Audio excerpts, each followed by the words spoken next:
80 व्यक्ति निजी अस्पतालों में भुगतान के आधार पर अपना इलाज करवा रहे हैं। बाकी के सभी संक्रमित मरीज इस समय जो राजकीय व्यवस्था L1, L2, L3 स्तर के चिकित्सालयों की है, उनमें भर्ती होकर निःशुल्क इलाज करवा रहे हैं।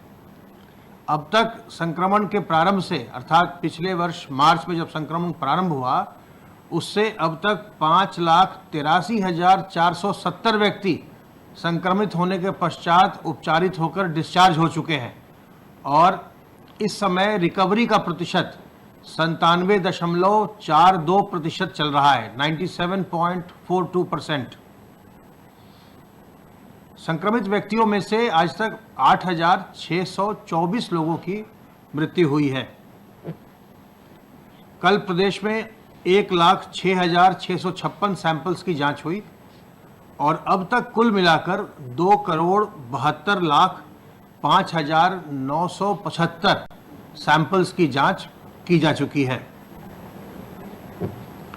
सर्वेलेंस की कार्रवाई के अंतर्गत अब तक 1,84,078 इलाकों में 5,09,217 टीम दिवस के माध्यम से 3,13,66,957 घरों का सर्विलांस किया जा चुका है और इनमें रहने वालों की संख्या 15,23,92,343 है।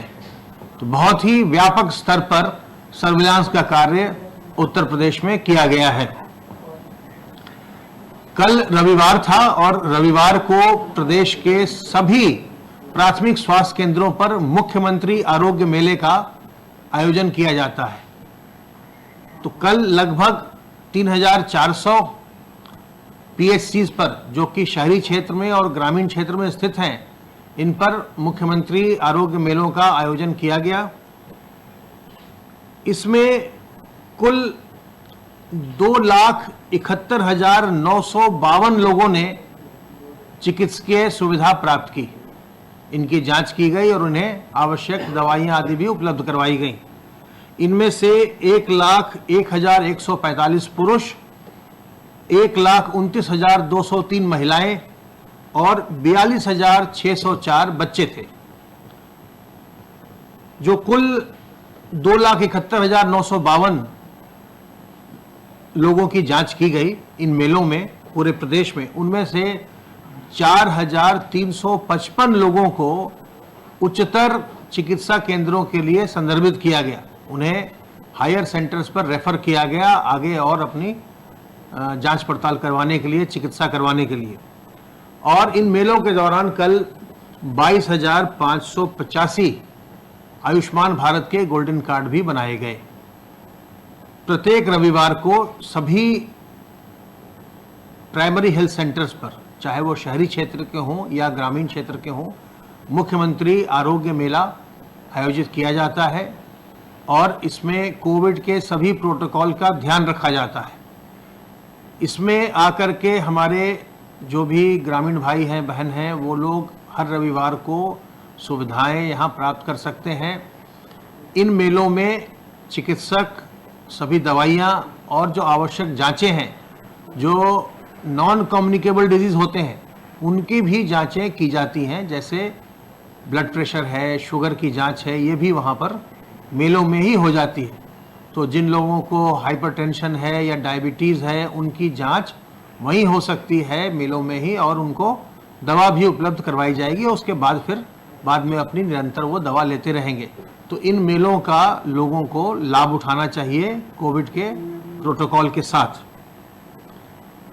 जहाँ तक वैक्सीनेशन का सवाल है, इस पर लगातार कार्य हो रहा है और अब अगला चरण हमारा 28 तारीख को होगा।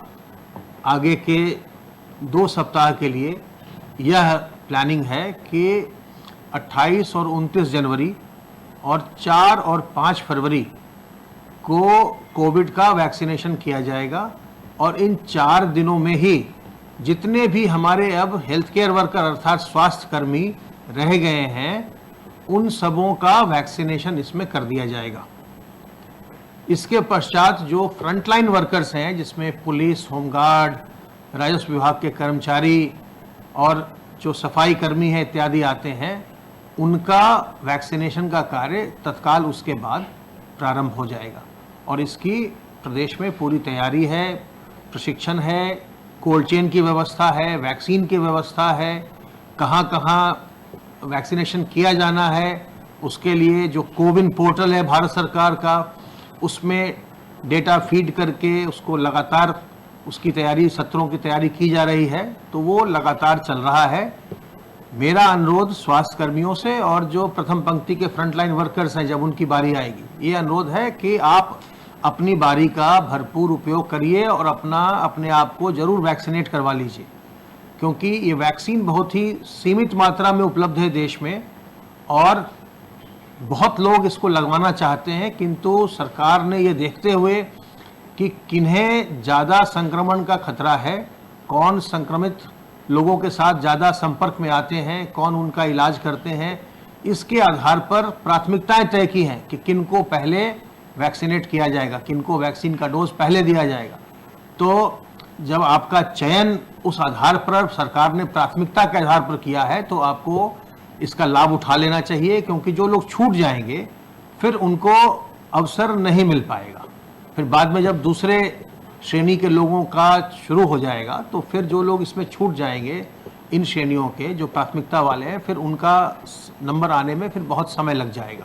इसलिए अपना वैक्सीन जरूर लगवा लीजिए। और सामान्य जन जो हैं, उनसे मेरा ये अनुरोध है कि जब तक अभी आपको वैक्सीन नहीं मिल जाती है, जब तक आपको वैक्सीन की डोज नहीं मिलती, तब तक सावधानी बरतते रहिए और वैक्सीन लगने के बाद भी सावधानी बरतते रहना है। वैक्सीन की जब 2 डोज लग जाती है, उसके बाद भी जब 2 सप्ताह का समय हो जाता है, तभी जाकर के इम्यूनिटी लोगों की पूरी डेवलप होती है। हमारे प्रदेश में और पूरे देश में 2 प्रकार की वैक्सीन का भी इस्तेमाल किया जा रहा है। दोनों ही सुरक्षित हैं, दोनों ही असरदार हैं। इसलिए जब आपकी बारी आए तो अपने आप को वैक्सीनेट जरूर करवा कर सुरक्षित हो जाइए। और जब तक आपको वैक्सीन नहीं अभी मिल जा रही है, जब तक पूरे 2 डोज नहीं लग जा रहे हैं, जब तक आपकी इम्यूनिटी पूरी डेवलप नहीं हो जा रही है, तब तक सावधानी बरतते रहिए। अपने हाथ को साबुन पानी से साफ करते रहिए, अपने मुंह और नाक को ढक कर रखिए, मास्क से, रुमाल से, गमछे से, दुपट्टे से, और लोगों से 2 गज की दूरी निरंतर बनाकर रखिए।